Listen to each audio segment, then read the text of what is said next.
direct access to each boundary corner. You have to go on these access roads. Oh, and everything has to go across an active runway. Yeah, it's easily a 20-minute journey if you have to take the access roads all the way around this airport, which I did in 22 and 19 several times.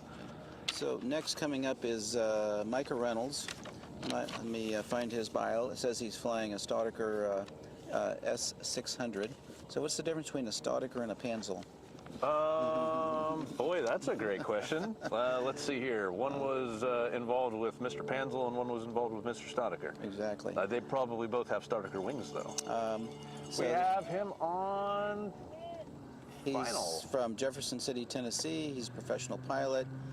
His first contest was the Bear Creek Bash in Rome, Georgia, in primary, and his favorite maneuver is the quad snap. Whoa! All right, so here he comes into the alien head. Nice vertical up, going to pull around for the 5/8 loop and set up on a 45 down line from left to right. There we go, 45 down, driving, losing altitude, exchanging for energy to take right back into the vertical. Vertical up, turn that airspeed into altitude, push cap to the right. There's the level flight, and you can see the nose is up a bit, which it needs to be to fly level this slowly. It needs some angle of attack for the 1 1/4 turn spin, which he's doing to the left, using those left turning tendencies to help the rotation, and sets that on the down line, turning altitude back into airspeed, set up away from us for the Humpty. Pull Humpty, quarter roll up, 90 degrees of roll.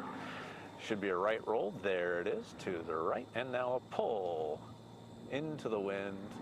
This also needs to set up with the aircraft vertically down at the same point where it came off the vertical upline, so that you show that equal radius over the top. That's right, all loops have to be round, all lines have to be straight. Speaking of round loops, here we go for a half loop up with a 204 on top. We'll be looking to count those 90-degree rolls on the top. 1, 2, complete. And a figure, moving on. Now he's going to push 45 down, 3/4 loop up. You call this a goldfish. Another name for it is an Enterprise, because it looks like the Starship Enterprise if you were looking at it from the top down. Little planform view. And now a 204 on the 45 down line. 1, 2. And equal line lengths before and after the roll. Pull the level, looks good. Plain Jane hammer. Line lengths are pretty critical before rolls, so once the radius portion stops, that begins the measuring of a line length till they start rolling. Then after they finish the roll, they need to draw a line of the same length before they pull to level flight.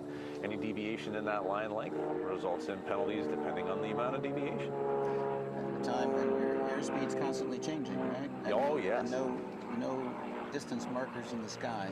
Very much a timing maneuver. Here we go for the avalanche, the snap roll on top, and continuing the looping portion. So you're not allowed to draw a line over the top of that figure. You got to incorporate the roll into that loop.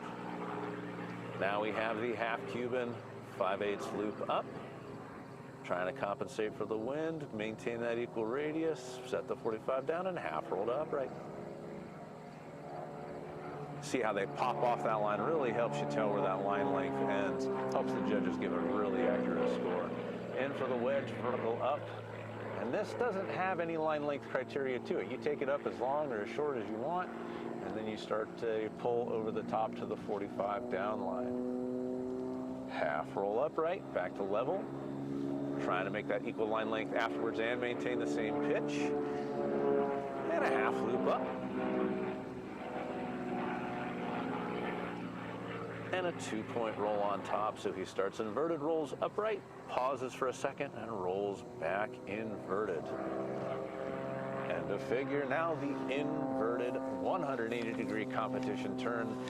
Needs to have a bank angle of greater than 60 degrees of bank, which means for a level turn, that's a minimum of -2 Gs. Most of these competitors are rolling to steeper than that, which makes that required -G go up dramatically. And really wants to throw them out of the cockpit, so you're really hanging in the harnesses on that. Okay. Really nice flight Nice there. flight. And that was a Staudiker. That so, was. So, you know, I used to fly the Michigan contest. Yeah, and we saw a lot of... the Ooper. No, that Looper, was before the Ooper Looper. Oh. No, this was down in Jackson, Michigan. Ah. And Greg and Chris Panzel, the Panzel brothers.